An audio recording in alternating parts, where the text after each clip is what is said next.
comigo, super jovem, beleza? Hoje eu estou com Gabriela Serafim, ela é fundadora do Ateliê Serafim, é arquiteta urbanista e ela criou um negócio de velas personalizadas, que ela faz a vela sob encomenda especial para você e ela também atende empresas e tem uma cerejinha do bolo que ela faz oficinas de treinamento. Você que está assistindo a gente, se quiser aprender a fazer uma vela, pode procurar ela.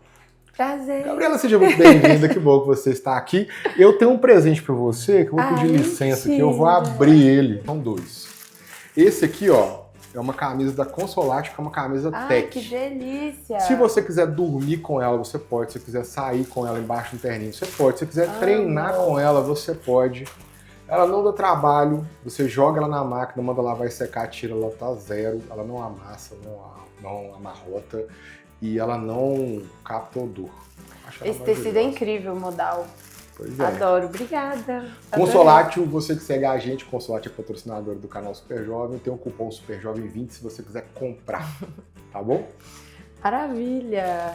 Me conta a sua história como empreendedora, Gabriela. Qual foi o seu primeiro empreendimento que veio na memória? Assim, pode ser vender bala na escola. Assim. Exatamente. Ah, é? Tu vendeu bala na escola? Não Mentira. vendi bala, eu vendia bijuteria. Bijuteria. Quando eu tava ali na minha terceira, quarta série, eu sempre gostei muito de trabalho manual.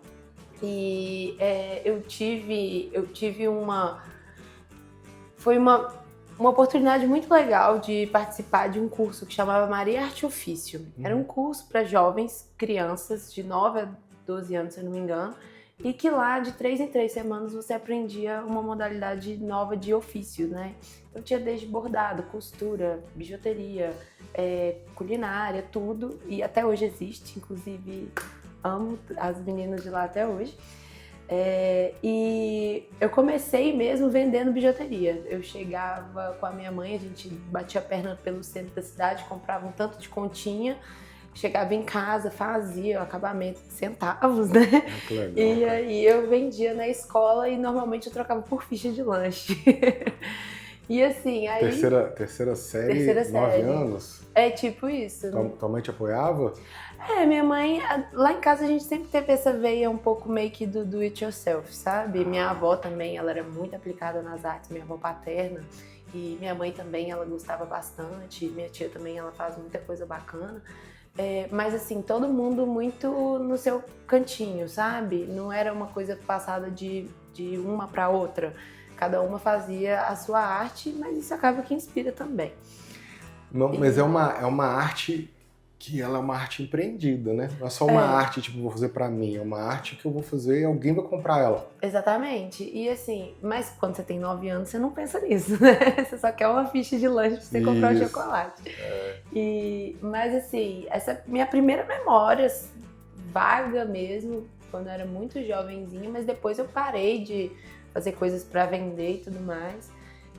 Aí fui pra faculdade, trabalhei, me formei em arquitetura e urbanismo e na faculdade eu entrei na parte das maquetes. Então eu produzia maquetes muito bem, eu fui monitora da disciplina de maquete na minha faculdade. E aí no final da faculdade, quando eu já estava ali na FUMEC, e ali no final da faculdade eu comecei a pegar umas maquetes para fazer para o pessoal que estava formando no TCC. Cobrava dinheiro, desculpa, profs. Mas aí... terceirização é justa. Produzir a maquete de outros alunos. Então, assim, a maquete é um processo extremamente manual também, porque você tem que lidar com diferentes tipos de material, diferentes tipos de escala, para aquele projeto funcionar, né? Porque a maquete, ela é exatamente a materialização daquele projeto que você criou para o seu TCC. Não dá para construir, né? Então, aí fiz isso. E aí, junto, né, com a minha formação da arquitetura, eu trabalhei um pouquinho com cenografia e direção de arte. Então, isso me passou muita noção de demanda, muita noção do que precisa para gravar tal cena, como que é a posição da câmera, a iluminação, etc. Que também era bem complementar à arquitetura, mas tinha muitos outros processos que a gente não via. porque o processo de você criar uma direção de arte para rodar um filme, um clipe, tem todo um conceito, tem toda uma produção, que aquilo, na hora que você está assistindo, você não faz a mínima ideia, né? Então, desde ordem de cenas que tem que ser gravadas, para como que tá a cenografia, tudo isso tem que ser muito bem pensado. E aí eu estava trabalhando com cenografia e direção de arte na época que eu estava fazendo meu TCC da arquitetura, que foi no segundo semestre de 2019. Cenografia e direção de arte, peraí, deixa eu me situar. Claro. Você pulou de 9 anos para 20 e poucos? Tipo isso. No meio do caminho teve alguma outra experiência com empreendedorismo ou isso ficou? Não, isso ficou ali, porque na realidade a gente é meio jovem, e eu não queria muito bem, tipo, pensar em futuro, nem nada de eu produzindo alguma coisa. Eu pensava em conquistar um emprego, trabalhar em São Paulo. Ah, é? Você pensava eu nisso? pensava nisso, entendeu? Entendi. Eu não pensava em ter o meu próprio negócio. Nunca passou pela minha legal, cabeça. Cara. É porque tem umas literaturas que falam que tem 2 tipos de empreendedor. Que é o empreendedor por situação e o empreendedor por desejo. Sim. O por situação é aquele que é empurrado pela vida, assim, e o por desejo que é o único caminho é esse, e o outro não serve, né? Assim, eu tive alguns sinais de que eu ia para esse caminho, mas que eu decidi ignorar todos. Que foi exatamente quando eu vendia as maquetes, quando eu fazia alguma personalização. Aí, tipo assim, aí depois da experiência com a bijuteria, você começou a ter experiência com maquete, você estava fazendo uma graninha ali. Sim. Aí era tipo uma renda extra. E assim, eu sempre fui... E aí, deixa eu situar. Sim, aí você começou a montar as maquetes, você virou monitora, e aí você começou a ajudar o pessoal com TCC, aí entrou a cenografia, e aí você começou a entender cenografia e direção de arte, e isso estava conectando com a maquete para você agregar valor? Como que era? Na realidade, não estava agregando em nada. O que acontece? Não é que não estava agregando, eu acho que toda experiência ela é muito válida e ela agrega a gente de qualquer forma. Mas vendo agora, né, na idade que eu tô agora, e o que eu passei, eu penso que tudo me preparou para o que eu tô vivendo. Então, assim, todas as experiências foram válidas. Então, fazer a maquete é saber sobre materiais, fazer cenografia e direção de arte é saber sobre processos. Entender os processos da arquitetura, porque você começa a fazer um desenho numa folha limpa. Então você primeiro passa a linha fina, depois você passa a linha grossa. Você entender quais são esses processos e o tempo que cada um leva é uma coisa que eu utilizo até hoje no meu trabalho. Então, por mais que tenha tido esse salto, nos períodos entre eles, eu sempre quis aprender muito coisas que de alguma maneira me serviram agora para esse momento que eu tô atual. Então, assim, desde programa, software, Photoshop, Illustrator, mexer com planilha, mexer com precificação, isso tudo eu já fazia sem saber que era uma rota empreendedora que eu poderia tomar depois de um tempo, que foi o que aconteceu. Então você estava acumulando habilidades. Exatamente. Principalmente também a habilidade de comunicação, habilidade de imagem, de como que você fala, como você se porta. E isso também foi muito importante para esse meu desenvolvimento. E aí, isso foi sem quando? Saber. Então, aí todas essas habilidades eu fui conquistando com os anos, bem jovem ainda. E aí no final de 2019 eu me formei em arquitetura. Não queria mais trabalhar com arquitetura. Eu falei, agora eu vou ser só cenografista de filme. Porque, assim, é uma delícia participar de set de filmagem, amo demais. Mas aí veio a pandemia. Você desistiu do sonho de ir para São Paulo? Desisti do sonho de ir para São Paulo. Não, o sonho de ir para São Paulo ainda existia. Porque eu queria trabalhar com audiovisual. Lá. Exatamente. Tá. Então lá é o polo para isso. Então o que aconteceu foi que eu já estava trabalhando no meio do cinema aqui de Belo Horizonte e aí eu estava começando a galgar esse percurso, logo quando eu me formei em arquitetura. E aí veio a pandemia. Mas me fala sobre esse meio de cinema aqui em Belo Horizonte, como que é? Então, acaba que Eu tive, por essa questão de ser muito comunicativa, acaba que a gente vai conhecendo uma pessoa, conhecendo outra. E no meio desse antes, né, de eu me formar em arquitetura, eu fiz um curso de cenografia e eu conhecia um único amigo meu que ele era do cinema, da área do cinema. E aí um dia, a gente andando de bicicleta, eu virei para ele e falei assim, eu me formei, fiz aquele curso lá de cenografia, quando vocês precisarem de um assistente, pode me chamar. Menino, aconteceu uma história muito engraçada. Que foi, aí ele foi e me chamou. Aí ele foi, me chamou, e aí eu fui de assistente. Aí, vamos lá, primeira... Assistente de que filmagem? Assistente de direção de arte. Assistente de direção de arte. Primeira reunião de decupagem, que é quando o que faz um diretor de arte? Então, ele pensa exatamente... Ele pensa no roteiro e como que vai ser a imagem daquela Ele vê o trama. roteiro e imagina. Exatamente. As cenas, as posições, a iluminação, que horas que é, se então, tá chovendo, se a não tá, é isso? posição é mais coisa do diretor de fotografia. Só que a direção de fotografia e a direção de arte, elas caminham juntas. Por quê? A fotografia, ela vai conseguir transmitir aquilo que o diretor geral quer a partir do que está na arte, a partir da interação entre os personagens. Então, a gente tem que bater muito certinho o que é para um e o que é para o outro, o que tem que mostrar, qual vai ser o ângulo qual vai ser o ângulo que o diretor de fotografia vai filmar, para a gente saber quais elementos que tem que ter naquele quadro. Entendi. Então, assim, é muito bacana.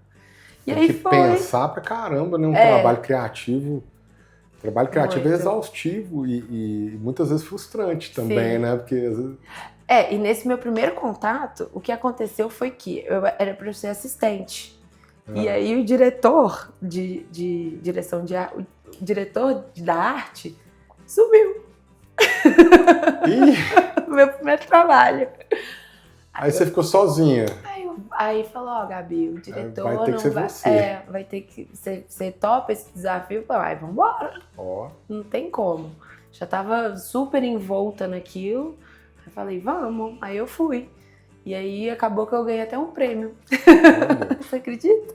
Conseguiu se virar lá? Sim, a gente conseguiu se virar. Também as locações foram maravilhosas, né? Assim, não teve tanto... Eu não tive que fazer tanto trabalho por cima das locações, porque já eram lugares incríveis, mas deu super certo na minha primeira experiência. E a partir disso eu comecei a fazer alguns clipes, algumas coisinhas assim. Só que aí, quando veio a pandemia, os sets de filmagem pararam. Parou tudo, mesmo supermercado e aéreo, graças a Deus, senão eu ia me ferrar. E aí o meu sonho de trabalhar com audiovisual e tudo mais, meio que deu uma interrompida, porque é um meio que, querendo ou não, quando você se insere em qualquer meio, você começa a trabalhar muito de graça, né? Então, assim, quando eu comecei a fechar meus primeiros trabalhos com cachê, veio a pandemia. E aí parou tudo. E aí eu fiquei, tipo assim, desolada, fiquei muito chateada e falei, quer saber de uma coisa? Vou tentar me virar. Uma pergunta pra você. Claro. Era um trabalho que ele te dava muito prazer, pelo que você tá me contando. Mas ele não te dava o dinheiro e ele tinha pouca expectativa? Como é que era isso? Na realidade, eu passei muito pouco tempo trabalhando com isso, de fato. Eu me apaixonei em pouco tempo mesmo. Foram o quê? Uns 7, 8 meses que eu trabalhei nessa área, sabe? E é uma coisa muito autônoma, é muito de contato, é muito você conhecer alguém que vai rodar alguma coisa, a pessoa te chamar. Não é uma coisa que você bota lá no LinkedIn e hoje em dia pode ser até mais... no Instagram, oi, eu sou diretora de arte e tal, me contrata, não vai dar. É um nicho muito pequeno, é um nicho muito, muito restrito e acaba que a gente não consegue entrar dessa maneira. Mas ele, de fato, né, com essa pouca experiência, eu não tinha retorno financeiro quase nenhum, mas era uma coisa que me dava um ânimo de acordar e fazer e tudo mais. Putz, isso é muito difícil para o empreendedor, assim, ele conseguir localizar alguma coisa que dá esse ânimo e esse gás e paga boleto, né, cara? Porque não dá para ficar sem pagar boleto, né? Não dá. Eu tive um cara que eu entrevistei aqui, chama Adriano, ele é CEO de uma empresa que chama Colibri. Olha o que o cara fez. Ele fazia acessório de tecnologia para tetraplégico. E aí ele fez um mega de um produto, assim, que foi o que fez o negócio dele dar certo, que é um mouse de cabeça. Então o tetraplégico ele conseguiu mexer o mouse com a cabeça, e ele cheio de casos que ele me contou aqui, de um menino que era tetraplégico, ele conseguiu jogar Fortnite por conta disso e tal. Um trabalho muito bonito. Mas ele quase quebrou umas 20 vezes, porque é extremamente difícil de vender, e ele falou essa frase comigo, cara, propósito não paga boleto, não então paga. Eu tinha que me virar, eu tinha que ter o meu propósito junto com o boleto pago, sabe? Sim. E isso é uma dor, assim, de todo empreendedor. Isso é uma coisa que a gente que pensa muito, né? Eu vou empreender para fazer o que eu sonho. É por aí, mas não é bem isso, entende? Tipo assim, eu acho que é muito superestimado essa questão do sonho, sabe? Uhum. Porque assim, beleza, você tem um propósito, você gosta daquilo, mas no seu sonho não vai ser só dias incríveis. Não vão ser só dias, tipo assim, para você pagar seu boleto, às vezes você vai ter que lidar com fornecedor atrasando, cliente mal educado, gente, sei lá, batendo no seu carro, imprevistos da vida, que não vai ser um mar de flores. Então, assim, eu acho vai ser uma aventura, né? Exato. E a aventura dá certo e dá errado. Ela é legal, ela tem muita emoção positiva e negativa. Exatamente. Tem muita ansiedade, tem medo, vai ser mais uma aventura. E vai ter dias que você vai estar num pico de ânimo. Vai ter meses que você vai estar faturando muito. Que você vai falar, meu Deus, eu não quero nem olhar pra minha planilha porque ela vai explodir de tanto dinheiro que entrou. Mas vai ter mês que não vai entrar nada.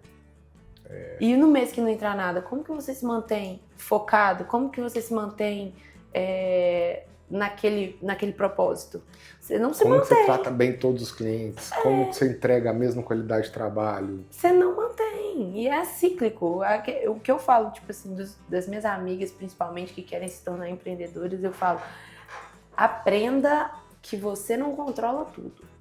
Você não controla tudo. Então vai ter meses muito bons, vai ter meses muito ruins, vai ter dias muito bons, vai ter dias muito ruins. Se você ficar nesse microgerenciamento de todos os processos e de tudo que chega até você, você não vive.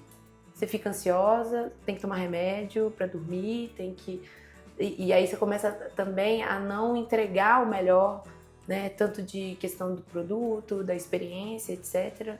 Então você tem que saber que vai ter essa volatilidade. E como que você lida com ela? Lidando. Não tem muito jeito, não. No começo eu era muito ansiosa e tudo mais, mas eu lido com ela de uma maneira que eu acho que funciona muito bem pra mim e que eu acredito que para outras pessoas também. Então, por exemplo, num dia, num mês que não tiver tão bom, pensar o que eu não fiz ainda que vai me gerar alguma coisa lá na frente. Tem um podcast que eu adoro, da Lela Brandão, que é mais um podcast sobre filosofia e mulheres, enfim. E ela fala uma coisa que encaixa muito pra mim no meu dia a dia, que é criar demandas para evitar urgências. Então, assim, você cria... Quando você tá num mês que não tá tão bom, num dia que não tá tão bom, porque tem mês que o ateliê fica vazio. O que eu faço? Eu crio as demandas para evitar as urgências lá da frente. Então...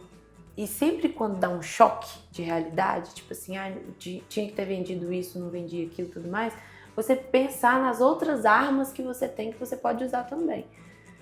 Teve uma vez que aconteceu uma coisa comigo que eu fiquei muito abalada emocionalmente, que foi quando começaram as encomendas personalizadas. O que aconteceu? Eu tenho um cachorrinho, Nicolau, e ele é adotado e ele veio com várias sequelas dessa adoção, né, de maus tratos, enfim. E ele teve um problema muito grave na perninha dele. E na época, o ateliê estava com um ano e pouco, na fase que é bom para quebrar. E ele tinha que fazer um exame, uma biópsia, uma coisa muito que ia ser muito caro. Entendi. E eu não tinha como pagar. E ou era fazer isso, ou senão ele ia ter que acabar amputando essa partinha. Nossa. E assim, quem tem pet sabe que eles são da nossa vida. Sim. E na época eu já tive 4, sobrou uma só. Então, e eu pego ela todo dia, põe no colo, beijo ela, mimo ela, dou petisco, não sei o quê. Boto ela pra correr, põe dentro de casa, fora de casa, dou banho, é um trem. Faz tudo comigo, Nico, ele é minha sombra. Se você for lá no ateliê no meio da semana, ele vai te receber. Nossa, eu sou doido com cachorro. Ele é assim. Seguramente. Tem um aqui, o Marcos, meu sócio, trouxe, tá com a Frida. Nossa, ela é histérica e dramática, ela é linda, ela é desse tamanhozinho assim. Aí a gente vai almoçar, ela senta na porta, aí ela vê que alguém tá olhando pra ela lá, começa a chorar, porque o Marcos vai almoçar, não pode, entendeu? Não pode. Tem que dar pra ela também, gente. A gente foi na rua. Ela é linda demais. Mas aí, na época, é outra coisa que eu quero falar que é interessante, mas, enfim, na época eu tinha matéria-prima, não tinha cliente, eu ainda vendia no varejo. Nossa, varejo é tenso. E aí eu falei, gente... Faca na pescoço assim, ó. Gabriela, faz mais barato, tá caro, não sei o quê, olha o concorrente. Não, em novembro, pensa, em novembro, Black Friday, véspera de Natal, e eu, querendo ou não, eu tenho um ateliê de velas aromáticas e artesanais e decorativas, principalmente decorativas, mas como que você compete com Leroy Merlin? Não sei se pode falar marca. Pode. Mas não sei como você compete com Leroy, Granada. Se alguém processar a gente usa para marketing. Não tem problema, não. Mas assim, como que você compete com esses grandes varejistas que estão em shoppings, que às vezes a pessoa vai no shopping para comprar um presente, não é num ateliê? Você compete com uma coisa chamada valor agregado. Exatamente. É assim. Exato. Mas porque você tem algo que eles não têm. Eu já fiquei interessado no seu produto. Sim. É uma forma de eu mimar o meu cliente que é única. Eu achei super legal. Se eu consigo comprar uma vela de você, que eu não consigo comprar ela no Leroy Merlin, eu não consigo. Eu só consigo comprar ela de você, porque você fez ela pra mim. Mas isso seria do atacado. Porque no varejo, querendo ou não, você quer dar um presente, você quer dar uma unidade de presente, você vai no shopping. Vai. Entendeu? Mas eu quero aquela que você fez pro diretor do Mercado Livre. Isso. Aí você pode me chamar que a gente faz. Aí a gente faz aquela vela, ele vai receber a vela e fala assim, nossa. Sim. Aí vem com o nome dele, com o da esposa, com o da filha, não sei o que, uau. Aí pronto. Então, e aí nessa época do Nicolau Doentinho, eu pensei, o que eu tenho de dispositivos aqui pra gente conseguir fazer? Já tinha assistido alguns vídeos sobre tráfego pago, tava bem no comecinho, assim, porque foi bem na pandemia onde tudo ficou digital. Aí eu falei, vou criar um catálogo com os produtos que eu tenho e vou soltar. A gente só esqueceu de um detalhe que hora que você abriu esse ateliê? A gente pulou. Ai, meu Deus. Vai ter que editar muito esse vídeo. Não vai editar nada, vai corrido mesmo. Não tem problema não. Que horas que você resolveu abrir? Como então, é que foi? acabou, chegou a pandemia, os sets de filmagem pararam. Aí eu comecei a trabalhar com arquitetura de novo. Aí eu fiz a reforminha lá da casa do meu pai, do banheiro e da cozinha. E um engenheiro me contratou para fazer desenho técnico para aprovação de loteamento na prefeitura. Isso já tinha rolado a pandemia ou Isso ainda não? estava em 2020. Já estava na pandemia. E aí, dessa reforminha... O pessoal não podia gravar, não estava gravando, mas reformando tava, né? Exato. E aí, eu sempre gostei muito do Pinterest. E aí eu, passando no Pinterest e tal, vi uma vela com a base de cimento. Que era um cimento redondinho e a vela incrustada por cima do cimento. Eu falei, gente, que negócio legal, como será que deve fazer? E o algoritmo já estava começando a esquentar naquela época, me levou para uma menina lá de São Paulo que fazia essas velas e ela fazia só para vender. Ela não tinha curso, não tinha nada. Depois ela começou a ter cursos, enfim. E quando eu vi, eu falei, não, eu consigo fazer isso. Eu consigo fazer isso. Só que na época eu criei um Instagram de cenografia, direção de arte e arquitetura, estava usando a reforma do meu pai para criar conteúdo, usando as outras, os sets de filmagem que eu participei para colocar como conteúdo também. Só que era aquele negócio. Proativo você, hein? Aquele negócio também, né? Quem atira para tudo quanto é lado não acerta ninguém. Nada. E aí eu fiz esse Instagram e aí eu tava pensando em criar cenografias para as pessoas fazerem lives na época, né, que tava as lives e tudo mais, e obviamente deu errado. E aí eu comecei a fazer essas velas no meu tempo livre, né, tocando a obra do papai, fazendo os desenhos desse engenheiro, e aí eu vi um saco de cimento dando sopa lá em casa, aí eu falei, uai. Aí eu vi uns tubos PVC, aí eu falei, uai, vou isso aqui. E eu sempre tive muita habilidade com ferramenta. Então, assim, sempre gostei muito de parafusadeira, furadeira, tico-tico. Sempre gostei demais. Já tinha feito curso de marcenaria também. Todas as habilidades que eram, né? Necessárias naquele momento. Exatamente. Você ia precisar serrar um cano, ia ter que bater uma Sabia massa tudo. de levinha. Depósito de material de construção era, assim, o meu lugar favorito de ir. Olha. Aí, comecei a fazer as velas. Interessante. As arquitetas que eu conheço, elas são doces e rústicas ao mesmo tempo. Tipo isso. Ela é tipo uma pedreira fofa. Quebra a parede. Gostei. Não, é assim, acontece Pega a alguma marreta. coisa. Ela chega toda arrumada, toda linda, do jeito que ela tá, pega a marreta e quebrou. Agora Tanto que o ateliê hoje em dia, a gente... você que fez. Reformei todo. Sabia. Assim, desde trocar a tampinha da tomada, né? O espelho da tomada, encanamento. Eu adoro fazer essas coisas. Meio pereirão. Mas, enfim. Legal. E Minha aí, filha faz também. quando eu comecei a fazer essas coisas, aí eu comecei a fazer o ateliê, criei a página no Instagram, mas não contei pra ninguém. Por quê? As primeiras velas que eu fiz ficaram horríveis. Ficaram normal, né? péssimas, E assim, eu tava com vergonha também, porque o meu primeiro Instagram, que é o meu primeiro empreendimento da pandemia, tinha dado super errado. E aí eu falei, tô com vergonha de mostrar isso pro povo, né? Porque vai que dá errado também e tudo mais, aí eu não mostrei. Até que eu comecei a fazer, foi tipo maio, junho. Aí quando deu dia 24 de outubro de 2020, uma amiga descobriu meu ateliê e começou a compartilhar. E aí eu fiquei com vergonha de não continuar. E aí tô aqui. Olha que legal. Exato. E aí foi isso, aí eu fazia na lavanderia lá de casa. Alguém viu e te gerou movimento por conta disso. Exato. Que eu falei, não, tô com vergonha do meu super segundo paradoxal, empreendimento, tipo, não eu não quero ser visto, não quero ser visto. Putz, agora que eu fui visto, eu tenho que continuar. Foi um paradoxo total, né? Já pensou o povo me conhecer como uma pessoa que abre 1000 coisas e nada dá certo? Jamais. Cara, todo empreendedor que eu conheço. Exatamente. Todo empreendedor que eu conheço. 100%. Pô. Eu tava conversando com uma empreendedora lá do Rio Grande do Sul. Eu conheci ela ano passado num evento, aí eu voltei no evento, ela é a mesma, que ela é assessora de imprensa do cara que faz o evento. E aí ela tá assim, André, me ajuda a pensar aqui. E ela começou a julgar o tanto de ideia que ela tem e o tanto de coisa que ela já fez. Aí eu falei assim, cara, respira. Faz uma lista. Depois que você fizer essa lista, pega 80% e joga fora. Você vai ter que escolher de 10 só 2 ideias, que todos os empreendedores que eu conheço são assim, cara. Eu me seguro muito. Aqui na IN8 tem 4 produtos, 2 canais, eu acabei de fazer mais um. Pois é. Mas meio megalomania. Na minha cabeça tá tudo conectado. Na minha cabeça faz sentido. Faz sentido, então vai dar certo, entendeu?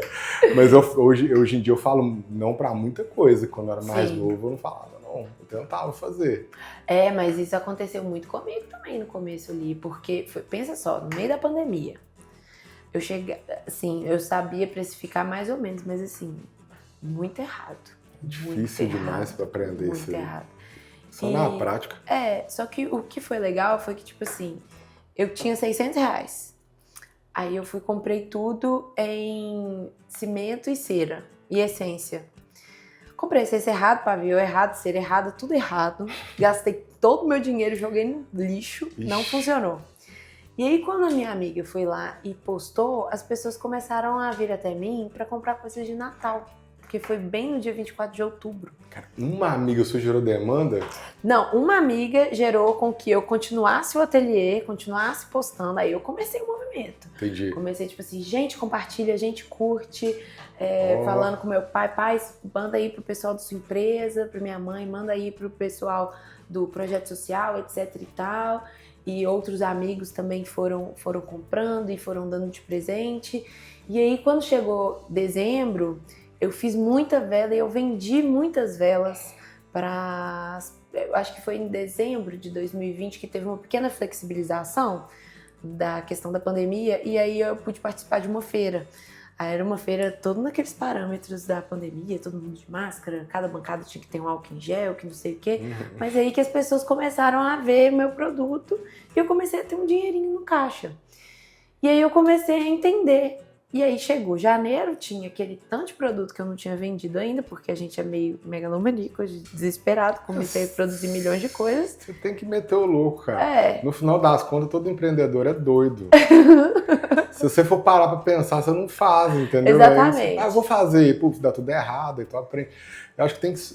Eu vejo muita gente desistir porque dá errado no início, mas de verdade, se não der errado no início, você tem que estranhar. Não. Se não der errado, tipo, desse jeito que ela contou, tem que estranhar, cara. Porque a tendência é você fazer o negócio todo esquisito, todo empenado, todo errado e persiste, melhora até dar certo. As primeiras velas que eu vendi tinham um pavio todo errado. Porque o pavio, ele tem um tamanho específico pro tamanho de vela que você usa. E os pavios finos para as velas desse tamanho, assim, a pessoa acendia, a vela apagava. E assim, nossa, gente, é horrível. Desculpa para as minhas primeiras clientes. Mas é isso. Chama Early Adopter. Tem um termo para isso, sabia? Sim. Que são os primeiros bois de piranha. Não, são os clientes que são animados de comprar coisa nova. Sim. Eles são os que... Os inovadores. Os que gostam de testar. E tipo... Eu não sou early adopter. Assim, para vela eu poderia ser, mas, por exemplo, meu carro é um BYD. Tem 6 anos que eu penso em comprar um BYD. Só que eu esperei um monte de gente se ferrar, ficar na estrada, não sei o quê, deixa o povo testar. Aí eu falei assim, agora eu entendi. A BYD lançou um que é híbrido. Aí eu carrego ele em casa, o último dia que eu pus gasolina foi na terça-feira de carnaval. Nós estamos em abril, ainda tem gasolina. Então eu carrego ele em casa, eu trafego mais os 70 quilômetros, depois eu volto para casa, então estou sempre com ele carregado. E se eu precisar viajar, eu tenho um tanque de gasolina ali se a bateria acabar, então na rua eu fico, né? Sim. Só que quando chegou não era assim. Era só elétrico. Era só elétrico, não tinha carregador na estrada, e aí eu deixei o pessoal... Ir na frente. Testar para mim, Testa aí, depois eu vou. Pois é, e assim, isso aconteceu muito lá no ateliê, porque principalmente aqui em Belo Horizonte, em Minas Gerais, velas é um nicho muito, muito nichado. De decoração de casa, de bem-estar, é muito relacionado com wellness também. O que é o wellness? O wellness é tipo a indústria do bem-estar. Então, por exemplo...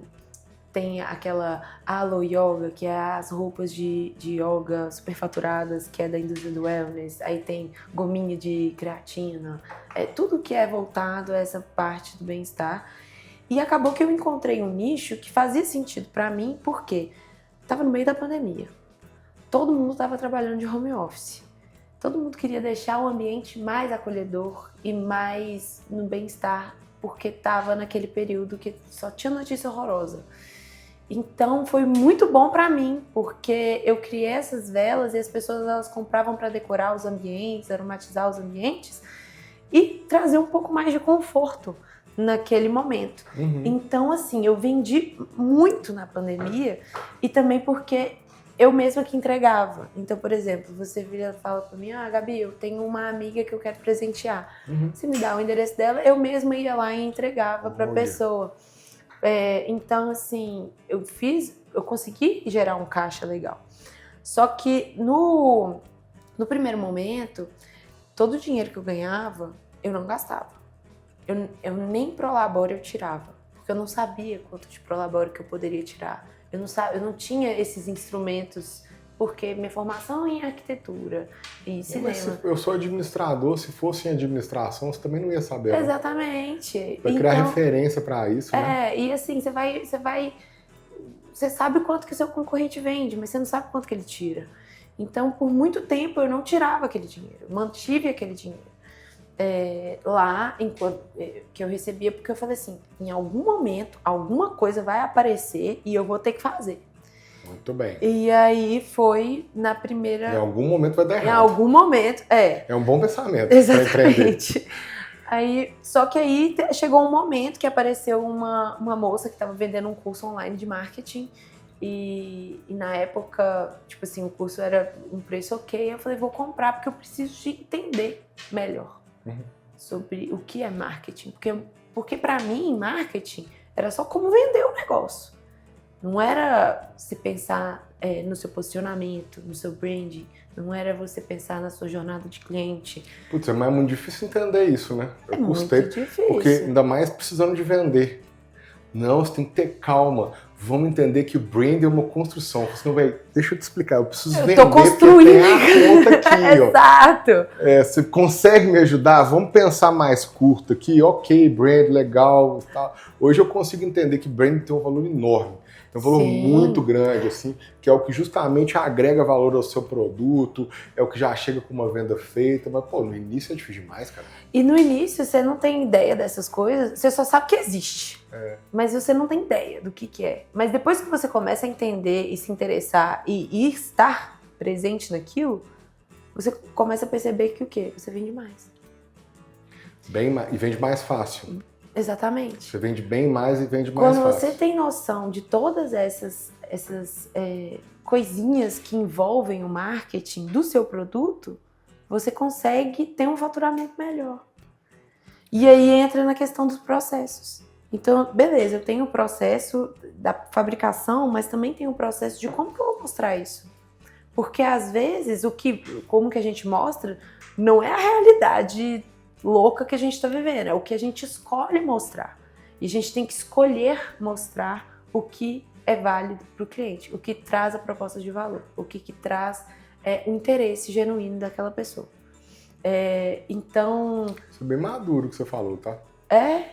Mas isso faz muito sentido, tanto que, né, depois que eu fiz esse curso online, eu fiz ele, não terminei porque começou a ficar muito chato.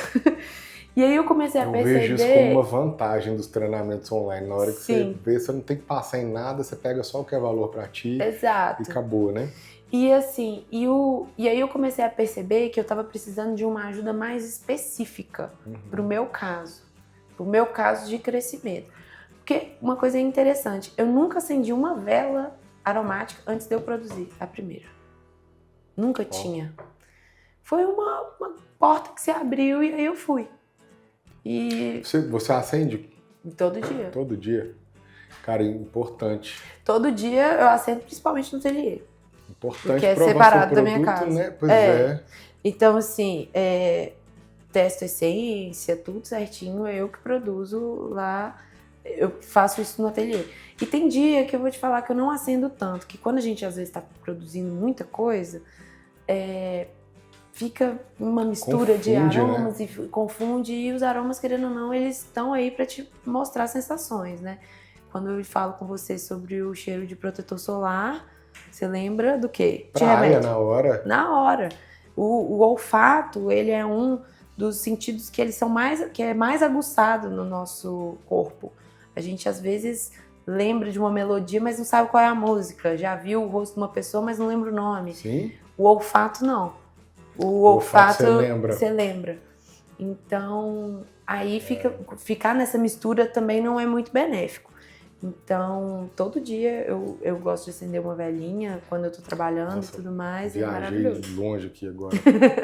Pensei em mil coisas. Pensei no cheiro da minha casa, que é único. Pensei no cheiro do McDonald's, que aquilo ali é um absurdo. Sim. E uma estratégia de marketing bizarra que funciona há muito tempo, né? Cheiro de churrasco. Lojas. Onde que você gosta de comprar roupa? Com certeza tem um cheiro online, diferente. Tem uns 15 anos. Eu comprava muito na Brooksfield. Tem um aroma da Brooksfield. Tem um marketing olfativo. Mas eu não compro mais lá, não. Mas, enfim, você pode comprar online. Nos últimos 15 anos eu fiquei mais novo, mais jovem. O aroma que sai da caixa, ele vai te lembrar daquela sensação de abrir uma caixa e... Eu adoro o cheiro de tecido zero bala. Então, eu não sei se é um cheiro de tinta, o que é, mas eu entendo. Eu entendi. Novo. Cheiro de carro novo. Tem um perfume com esse nome, né? Que você põe no carro. Exatamente. Então, assim, voltando, o que a gente estava falando antes de falar dos aromas? Você estava falando que você prova o seu produto, né? Não, Só que você não mistura. Todo dia você acende sempre um. Mas eu estava falando de pós-curso online, eu comecei a procurar uma ajuda mais específica para mim. que foi Tipo uma consultoria? Exato, que foi a Elizabeth. Que a Elizabeth, ela abriu a minha cabeça. Porque ela tem... A Elizabeth, ela é praticamente... Ela é uma coaching profissional de empreendedorismo e ela faz um trabalho maravilhoso que é entender o seu perfil comportamental e mostrar quais são as estratégias que você pode utilizar a partir do seu perfil natural para poder alavancar sua empresa. Ela é bizarra. Eu aprendi tudo com ela, assim, desde parte de precificação. A questão que eu falei com você sobre o catálogo de encomendas foi ideia dela. Dela perceber que tinha essa brecha que eu poderia fazer. Elizabeth Lima. Ela é uma querida. Eu tive uma mentora no Empretec que eu tive o prazer de entrevistar, mas ela, outra Elizabeth Penteado. Eu entrevistei ela aqui, muito boa também. Nossa, a Elizabeth, assim, e ela é uma senhora super atual, ela formou em Direito, então sabe, aquela pessoa que sempre se mantém movimentando, sempre e deve ter uma experiência fantástica para poder fazer esse tipo de construção, né? Porque é uma construção para ti, não é uma construção qualquer, nenhum padrão desenvolvido, ela deve ter uma escuta e uma atenção e uma sensibilidade boa. Sim. E a questão do empreendedorismo, o que a gente tem que entender é que ele é solitário. Principalmente no começo. Não, ele é solitário. Só que ele não precisa ser. Não? Não. Você pode buscar ajuda, você pode buscar grupo, você pode buscar alguma amiga que está passando a mesma coisa, buscar soluções juntas. Entendi. Então, assim... Você pode pedir ajuda. Você pode pedir ajuda. Você pode pesquisar gente que fala sobre isso, pedir uma ajuda, uma aula, uma consultoria. Tem um tanto de programa legal, por exemplo, no Sebrae, que você vai... Você fez Empretec? Não. E o Leandro falou para fazer, que é maravilhoso. Então, assim... Não pode trabalhar, tá? É proibido trabalhar no Empretec, não pode. Sim. Não posso fazer propaganda, não vai dar. Mas, enfim... Não pode. Você não pode trabalhar durante o Empretec. Sim. É necessário ter dedicação exclusiva para você aproveitar bem o seminário. Sim. Mas lá você pode vender, pode trabalhar, pode fazer o que você quiser, mas o que eu tô te dando como conselho, né? Eu fiz Empretec em 2015. Minha empresa alavancou depois de lá. Foram 2 pontos. 2015, quando eu fiz Empretec, mudei minha percepção. 2019, quando eu comecei a trabalhar com a supervisão psicanalítica aqui. Que a gente tem um produto que é uma intervenção psicanalítica em empresas. Que legal. Muito legal. Leandro é fã também, depois tu conversa com ele sobre. Quero saber. A gente a gente trabalha psicanálise nas instituições, que é um trabalho que Lacan começou, mas não terminou. E a gente usa uma metodologia chamada psicanálise em ato, que o meu sócio, o Sanderson, ele é mestre em psicanálise pela Federal. Que massa. E ele desenvolveu esse método quando ele trabalhava no sócio educativo. Por quê? Eu trabalhava com criança e adolescente numa situação de crime e ele tinha uma urgência de intervenção. A intervenção psicanalítica, ela visa uma redução do mal-estar do sujeito. Então, tinha muito risco de um crime acontecer. E a psicanálise, ela naturalmente, ela tem um tempo que eles falam que é o tempo do sujeito. E ele falou, pô, não posso esperar. Sim. Se eu esperar, esse cara sai daqui e mata alguém, entendeu? E aí ele foi buscar o que tinha de mais rápido na psicanálise e se desenvolveu como psicanalista em ato. E o tratamento é mais rápido do que uma psicanálise convencional. Sim. E a gente trabalha no ambiente da empresa. É individual, tem um setting privado, os atendimentos são one-on-one, não são gravados, é realmente psicanálise em ação ali, mas ela está numa cena onde existe a empresa, existem as demandas da empresa, o sujeito vai lá tratar o mal-estar que ele tem liberdade para falar o que ele quiser, se ele quer sair, se continuar, se faz sentido, se não faz sentido, ele vai tratar o que dói. Sim. Entende? E assim, se você for parar para pensar, esse é um tipo de coisa que faz com que o funcionário ele se sinta grato e se sinta mais fiel à empresa, ou não? Depende. Sim. Cada caso é um caso. Tem gente que o laço é fortalecido. E a produtividade melhora. Sim. A entrega para a empresa melhora porque como a gente trata o mal-estar ele faz com que muita energia seja desperdiçada. Sim. Entende? Ela vaza. Então, por exemplo, você pode ter um problema comigo, eu sou CEO da empresa. Aí eu significo algo na sua cabeça que é muito grande, você fala, poxa, eu não posso falar isso com ele. Ou então você tem, sei lá, uma expectativa que por eu ser CEO da empresa, eu consigo ler sua mente e já entender o que você passa. Pode ser qualquer coisa, cada pessoa vai pensar de um jeito. E aí ela vai tratar isso na supervisão, ela é confrontada com a responsabilidade dela em relação ao que ela sente e a implicação dela em resolver o que ela sente. Então, uma pessoa que tem um problema comigo, ela trata na supervisão e ela vem falar isso comigo e ela fala. E aí, quando ela fala, a gente consegue resolver e aquilo ali sai da cena. Sim. Aí vai entrar outra coisa depois, mas sai da cena e aí, como esse peso saiu, a pessoa entrega mais, entrega com mais amor, ela entrega aliviada, entende? Sim. Muito legal. Não, é lindo. Depois você vê com o Leandro pra você ver. Ele é o maior vendedor que a gente tem da Efeitos, é o Leandro. Já tô querendo. Leandro também não posso nem falar porque é particular, mas se ele quiser ele te conta, né? Não, eu acho que assim, faz todo o sentido você entender da sua... eu acho que saúde mental, para quem quer ser empreendedor, é fundamental. Então, assim... Com certeza. Não tem jeito você ser empreendedor e não ter esse backup de conforto dos seus pensamentos, das suas atitudes. Sim. Porque senão, é isso, a volatilidade, né? Tem mês que vende muito, tem mês que vende pouco, tem dia que é bom, tem dia que é ruim. Aquilo vai se somando e vai te abalando muito. Eu comecei o ateliê justamente quando eu comecei minha terapia. E a minha terapeuta é até hoje. Você faz qual linha da terapia? A minha terapeuta, ela é meio mista. Ela aplica várias técnicas diferentes. Eu gosto disso, porque pra mim, eu não gosto de nada que seja muito rotineiro, muito certinho, muito... que sempre que eu sinto que eu tô me limitando, eu não tô vendo ao redor e não tô tendo outras possibilidades. Então, minha rotina, ela nunca é linear. Por mais que eu tente, né? A gente tenta fazer uma organização bacana, mas assim... às vezes eu gosto do caos. Tá muito no caos a gente no caos a gente se organiza também. Sim. A gente tem que também saber abraçar esse caos interno e externo também. O ateliê, menina, às vezes você chega lá, não tem um espaço pra você pisar o pé no chão. De tanta vela. De tanta coisa. Chega no final do ano, que tem muita encomenda, são caixas e caixas, e a gente vai separando o pedido de cada um em cada caixa e tudo mais. Então, no ateliê, hoje em dia, eu tenho uma pessoa que me ajuda na produção e também tenho outras pessoas que me ajudam em outros setores.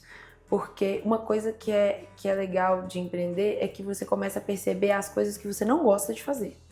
E o importante se você não gosta, delegue isso para outra pessoa. Porque se você insistir em ficar fazendo isso, você não vai ter vontade de fazer. Então eu tenho terceirizado uma empresa que mexe com o meu tráfego pago, mexe no meu social media, tenho outra do meu financeiro e tenho essa ajudante física lá do ateliê. Você tem como é que chama dos financeiros? BPO, né? Acho que é BPO. Sim. Aí você tem social media e tráfego pago. Tráfego pago. Terceirizado. Isso. E aí você tem uma assistente. Isso, uma ajudante lá que ela fica só por conta da produção. Já é mais de 10 pratas de custo, seguramente. Mas é mesmo. E fora o que você tem que gastar com tráfego, né? Não, mas assim, acaba que fica bem enxuto, assim, porque como a gente trabalha com encomendas personalizadas também, o ateliê, essa parte do ateliê é sob demanda. Então eu já tenho os meus fornecedores, então, pintou 100, tem que fazer 100 velas personalizadas para o super jovem. Eu já ligo no meu fornecedor, já chega para mim num tempo, eu consigo produzir e te entregar num tempo hábil, entendeu? Claro que se a gente tivesse esse estoque já disponível, esse tempo seria menor. Porém, eu não quero me tornar uma fast fashion das velas, sabe? Tudo tem que ser pensado. Todos os clientes chegam, a gente sempre faz uma reunião, eu mando um briefing do que ele tinha pensado. Normalmente eu tenho os modelos de velas e aí a gente personaliza a embalagem. E a embalagem tem um carimbo, tem um cartão, tem a cor de fita, tem a cor da embalagem. Então isso tudo é personalizado a gosto do cliente e não dá para fazer de hoje para amanhã. Não é esse o esquema. Então, e é muito legal, porque quando você começa a ter ideia do seu propósito, né, de tipo assim, olha, eu quero entregar uma experiência do cliente X que vai me retornar Y, você começa a dizer nãos. Então a pessoa fala, eu quero tantas velas para semana que vem. Não posso fazer. Infelizmente, gostaria muito de fazer, eu sinto muito a dor do Pix que não caiu, sim, mas assim, não é o propósito. Não é o propósito de manter um estoque gigante, parado, com valor alto e não conseguir entregar de uma maneira personalizada, da maneira com que a pessoa quer. Tem alguns empreendedores que eu escuto que eles falam que só dá para ganhar dinheiro quando você aprende quem que é seu cliente e quem que não é. Exatamente. Porque se você falar sim para todo mundo, é como se eu estivesse falando não para todo mundo. É uma parada meio sem borda, você vai se enrolar, né? Exato. E aí se você sabe quem é o seu cliente, por exemplo, olha uma coisa interessante que a gente faz aqui. São 4 produtos, eu estou à frente de um que chama Busca Milhas, que é um sistema, na verdade é um produto que atende empresas e pessoas que trabalham com milhas aéreas. Uhum. E às vezes o cliente chega aqui, você tem um produto de entrada que ele custa R$ 34,88 por mês no plano anual, é o preço mais barato. E aí se você é agência, por exemplo, é a partir de 3 mil o ticket médio, aí já não é mais barato, já tem que ter algum corpo ali. E aí vai para as APIs que começam a ficar caros, os valores podem ficar muito altos. O cliente chega aqui e ele começa a pedir desconto, a gente fala com ele assim, cara, eu acho que você não tem fit com o produto. Acho melhor você fazer outra coisa. Na tora. Sim. Tipo, a gente pega uma agência, por exemplo, o cara quer trabalhar com milhas, a gente começa a conversar e fala assim, olha, quanto que é o seu lucro bruto? Eu não sei o que é lucro bruto. Aí eu falo, tudo bem, você não sabe o que é lucro bruto, mas quanto que sobra da sua venda? Eu tenho que ver o número. Eu falo, tá, então vê, depois a gente conversa. Porque se não for pelo menos uns 15 mil, não dá pra tu pagar 3 para nós. Exato. Tem jeito, então é melhor você fazer outra coisa. Fortalece o seu produto primeiro e vai. Ou seja, eu podia pegar o dinheiro dele. Eu ia pegar os 3 mil, ele ia dar conta de me pagar 1 mês, 2 meses, depois ele ia embora. E aí isso ia pesar contra, eu ia tomar um cano, ia ser ruim, né? Então você falar assim para um cliente não conseguir entregar uma vela, entregar uma encomenda... E assim, é muito disso também. Fora o desgaste, né, também. Eu sou muito contra, por exemplo, fornecedores. É um tópico muito sensível para quem é empreendedor. Principalmente para produtos, né? Porque serviço entra em outra coisa. Mas sim. Mas, por exemplo, produto físico, você precisa do fornecedor. Ele é um dos stakeholders mais importantes. De toda a sua cadeia. Sem ele você não funciona. E as pessoas não sabem tratar fornecedores. As pessoas não têm educação com fornecedores. As pessoas não assim, eu trato meus fornecedores como uns bombonzinhos. Eu vou lá, eu levo um presentinho, eu converso, eu pergunto, como que tá a filha? Como que não sei o quê? Obrigada, meu amigo, que não sei o quê. Mas o mais importante não é só tratar eles bem, para eles conseguirem te atender sempre bem, mas é você ter noção que você não pode estrangular o seu fornecedor com os valores. Então, assim, o meu produto ele tem um preço, ele tem um valor agregado e ele tem um produto que eu vou conseguir pagar o meu fornecedor sem ele precisar de diminuir muito o preço dele. Por quê? Porque eu sei que ele tá tanto quanto eu fazendo de tudo para dar certo, entendeu? Então, assim, a pessoa vai e fica pedindo desconto. Cara, eu vou pedir desconto? Olha o tamanho da minha operação, beleza, ela é pequena, comparada a várias outras. Mas não importa, são as pessoas que eu tenho que pagar, é o espaço que eu tenho que pagar, é tudo que eu tenho que fazer. A gente já tem um mercado que regula preço. Exato. Se você vai olhar no mercado lá, você pode comparar com... Você tem um fornecedor 1, aí apareceu o 2 lá, né? Primeiro você tem que avaliar se os 2 produtos são realmente iguais, que normalmente não é. Depois você tem que pensar o seguinte, o 2 está mais barato, mas o 1 me entrega mais rápido e ele não erra. Então, peraí, então tem um custo escondido aqui nesse 2 que está me vendendo mais barato. E aí eu já comprei esse cara que já tem um preço bom, vamos falar assim. Se eu ficar enchendo o saco, ele vai me pôr lá no final da fila e vai me atender quando der. Porque o ser humano é assim, Sim. não é? E se eu, por exemplo, tudo que eu vendo com valor agregado. Sim. Todo cliente que me pede preço, eu falo, cara, eu não sou barato. Esquece. Exato. Meu preço é esse aqui, quem não quer e pronto. Se o cara não quer, é porque eu tenho que melhorar meu produto, concorda? Uhum. Meu produto que não tá bom, então eu tô chegando no cliente errado. Exatamente. Essa guerra de preço, ela é só assim... Mas assim, também não é tudo que é ferro a fogo também não. Ferro e fogo também não. Por exemplo, a pessoa faz um pedido muito grande, você consegue dar um desconto ali, uma porcentagenzinha e tudo mais. Isso não tem problema. Agora, o problema é a pessoa que vai atrás de você com todo esse valor agregado, ela vai atrás de você exclusivamente por conta de preço. Aí é exatamente isso. Fico com preguiça e deixo pra responder a pessoa. Você põe lá no final da fila. Lá no final da fila, porque eu não tô vendendo pelo preço. Não tô vendendo meu... Eu tô vendendo o tempo, a dedicação, o estudo, entendeu? Porque, assim, o teste. O teste. O tanto de vela que tu fez errado. Nossa. Até fazer certo, né? Entendeu? Então, assim, eu tô pagando a vergonha que é... Nossa, que... Não é questão de ser vergonha, mas assim... Às vezes você vai conhecer uma pessoa e você fala... Ah, tudo bem, qual é o seu nome? Prazer, Gabriela. O que você faz? Ah, eu tenho um ateliê de velas. Ah, você trabalha só com velas? Ou você faz outra coisa?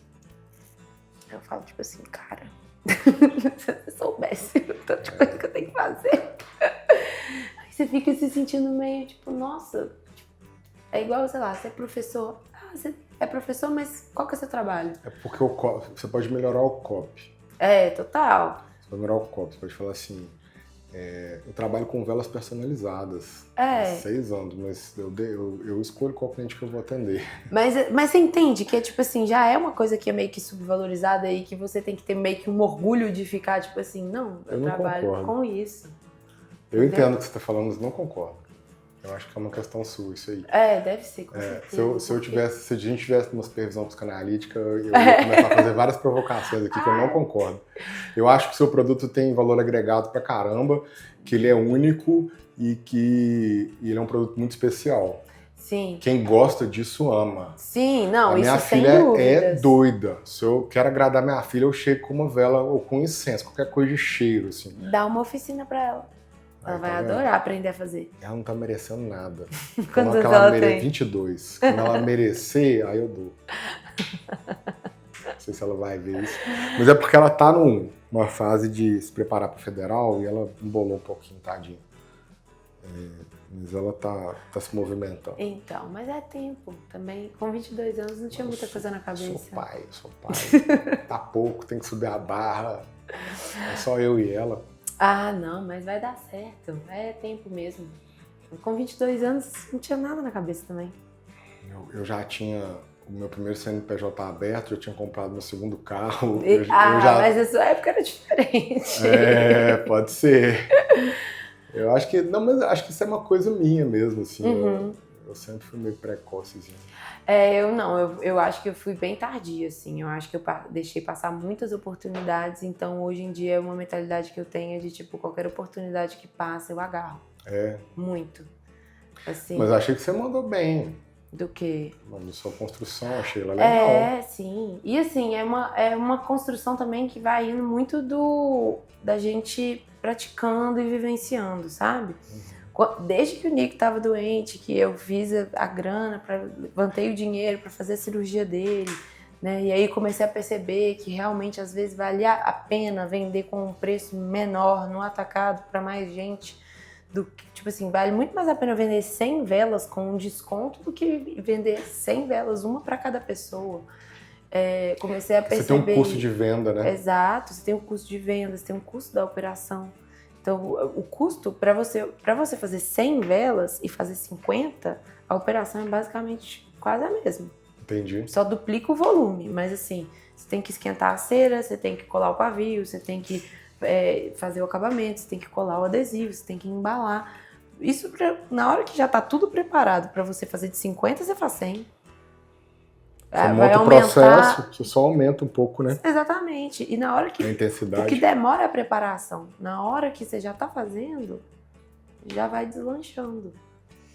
Então, assim, é muito E aí vieram as oficinas também. Por quê?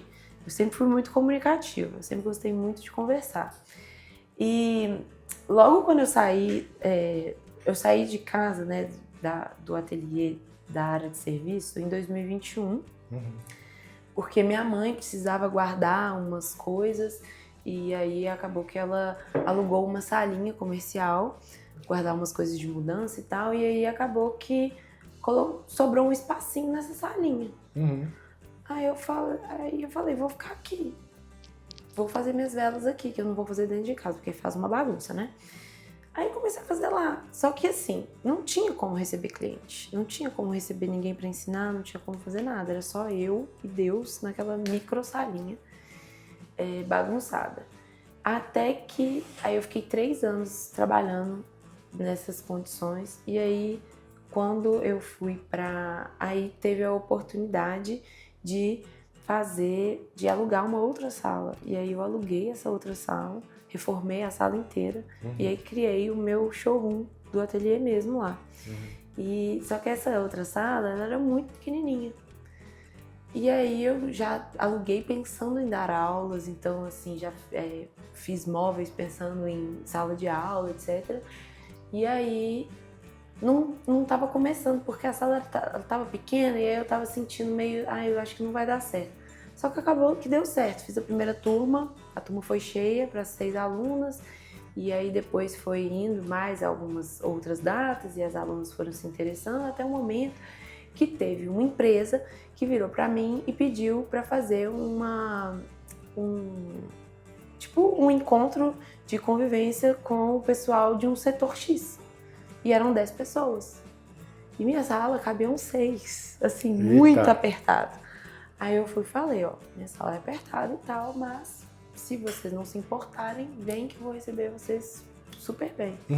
E eles foram. E foi uma loucura, porque eu não tinha mesa. Aí eu fui na madeireira comprar um tampo de mesa. Aí eu comprei mais cadeira. E fui fazendo aquele tanto de movimento para ter mais espaço para as pessoas poderem aprender. E aí elas foram. E aí eu comecei a perceber, não, preciso de um espaço maior para conseguir atender mais gente. Até para ficar melhor para o pessoal circular pelo ateliê. E eu queria dar essa experiência de ateliê para as pessoas, porque muita gente, quando você fala ateliê, as pessoas têm um imaginário muito de criatividade, de fluxo. E, querendo ou não, na maneira que eu estava dando aula, era todo mundo sentado fazendo aquilo só na frente. Então não tinha toda essa expansividade que um ateliê, a palavra ateliê, referencia na cabeça das pessoas. E aí eu peguei todas as coisas da minha mãe, troquei de sala de novo, aí reformei a outra sala no ano passado. Aí a outra sala já é bem maior, eu consigo receber agora confortavelmente de 7 a 8 pessoas. Se precisar 10, a gente coloca, mas assim... E aí as alunas puderam circular pelo ateliê. Então, assim... Isso melhorou a experiência. Melhorei a experiência, que é da pessoa levantar para fazer o acabamento numa bancada, levantar para servir a cera numa outra bancada, levantar para poder escolher alguma coisa ali. E juntas, né, dentro dessa mesa, que não é redonda, mas poderia muito ser, mas ter essas interações junto do processo criativo, que é o que mais agrega na experiência das alunas. E aí entra várias coisas legais, né, que eu fui descobrindo com isso. Eu comecei a dar oficina e eu comecei a perceber que as alunas tinham dificuldade de, às vezes, anotar o que elas estavam fazendo na aula, no momento da aula. Então eu criei um PDF explicativo da oficina, e esse PDF ele é linkado com uma avaliação da oficina. Então eu consigo tirar a avaliação das alunas que passaram da oficina para elas poderem ganhar o passo a passo. E desse feedback, gente, inteligência artificial é tudo na vida do empreendedor, entendeu? Pegar esse feedback, colocar na inteligência artificial para poder entender como que está sendo a experiência dos alunos, para você poder melhorar os pontos que não estão legais, isso é incrível. Buscar insights. Nossa, o que eu fiz? Eu usei a Manus, e aí eu peguei quem me passou foi até uma professora da pós para fazer isso. Quando você faz uma planilha, um formulário, ele vai em formato de planilha. Eu salvei essa planilha de feedbacks das minhas alunas que tem, tipo assim, várias perguntinhas de sim ou não e poucos espaços para elas escreverem, porque a ideia é ser uma coisa mais rápida. Peguei essa planilha, joguei no Manus e falei, Manus, por favor, faça, né, analise essa planilha e faça uma análise a partir da análise SWOT, da matriz SWOT, que é de forças, fraquezas, oportunidades e ameaças, sobre o andar da oficina. Deu 5 minutos, o Manus me entregou tudo, me entregou gráficos, me entregou coisas correlacionadas, fraquezas com oportunidades e tudo mais. E isso faz com que a gente consiga visualizar o que às vezes a gente não vê. Não vê por quê? Porque na rotina, no dia a dia, o que a gente faz acaba não sendo extraordinário mais. A gente tem que, essa coisa do empreendedor, dele sempre se sentir motivado e animado, etc. Não, porque você vai fazer aquele processo 1000 vezes a mesma coisa e vai ter hora que aquilo não vai ser mais extraordinário para você. Mas para os outros vai ser muito. Foi por isso que eu te perguntei se você prova suas velas. Sim. É porque um erro muito comum o empreendedor parar de experimentar o próprio produto, cara. Isso é super... Ele entra nessa lógica de uma certa zona de conforto, vamos falar assim, de repetir sempre as mesmas coisas. E a zona de conforto, ela é perigosa. E ela nem sempre é confortável. Sim. Às vezes, a zona de conforto, ela devia ter outro nome, que é um marasmo, às vezes, que ele causa sofrimento. Às vezes, você tá mal e tu fica lá repetindo aquilo ali, passando mal e tal, não sei o quê. Eu já cansei de ver dono de restaurante que não prova a própria comida. Não, os clientes gostam, o feedback é positivo. Você dá onde que o cara tá vendo, tá tudo bem. E assim, isso foi uma questão que aconteceu comigo, por exemplo, no começo. Porque acaba que no começo, quando você tá começando qualquer coisa, você tem um teste, né? Igual a gente tava falando daquele primeiro cliente. O teste pra mim tava funcionando, mas pra casa do cliente não tava. Qual que era a variante? O que tava acontecendo? Então, assim... até esses pequenos processos serem ajustados demandam um tempo também. Só que hoje em dia as pessoas estão muito na hora, elas querem respostas na hora, elas querem soluções na hora e tudo demanda um tempo. A gente tem que ter paciência também. Não adianta a gente querer tudo resolvido para ontem, porque o processo que hoje eu ensino é um processo que há 6 anos eu tenho estudado, há 6 anos eu tenho feito, né, todos os dias. Então, assim, eu acredito que eu tenho propriedade. E eu acredito que eu tenho propriedade de te ensinar a fazer do meu jeito. Porque existem várias pessoas que ensinam de vários jeitos. Mas o meu jeito funciona. O meu jeito, eu acho, mais prático, mais simples. Mais atencioso em relação à própria experiência, né? De você fazer. É um método que você desenvolveu. Exato. Então, assim, isso é um super potencial competitivo, mas principalmente é o que vai agregar na vida das pessoas também, por exemplo, dela conseguir reproduzir isso em casa de uma maneira mais fácil, mais simples, mais prática, sem fazer tanta bagunça. Principalmente quem trabalha com vela, as pessoas animam, eu vou fazer vela, aí compra aquele tanto de coisa. Aí chega lá na casa, na primeira produção faz uma bagunça, depois pega tudo, guarda na caixa e nunca mais mexe.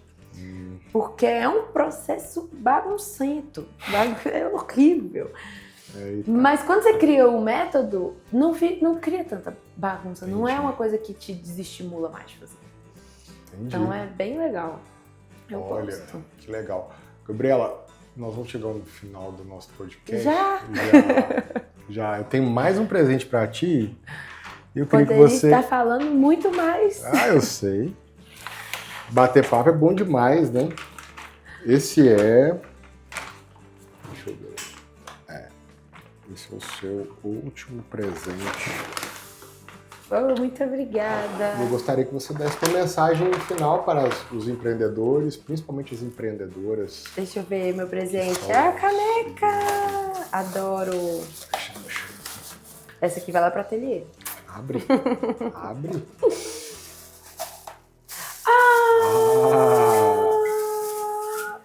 Ai, que fofa, amei! Que lindo! Ai, com certeza essa vai pro ateliê. Aquela câmera ali. Fala com os empreendedores e as empreendedoras que estão com Ai, medo de gente. empreender. O que você pode lembrar para a Gabriela que estava morrendo de medo em 2020, Vai que não com tinha medo dinheiro mesmo. para cuidar do cachorrinho? Nossa. Para começar, o primeiro passo tem que ser dado. Se não tiver confortável em contar para ninguém, não conta, deixa segredo. E faz com medo mesmo. Só vai fazendo, cada dia um pouquinho, ter paciência para coisa virar, vai acontecer em algum momento. Tudo que a gente deposita nosso foco, nossa força, nossa energia, uma hora dá frutos. Isso é inerente. Muito bem. Se você gostou desse conteúdo, lembra de curtir, comenta o que tu achou e juízo. Não faça nada que a Gabriela não faria. Valeu.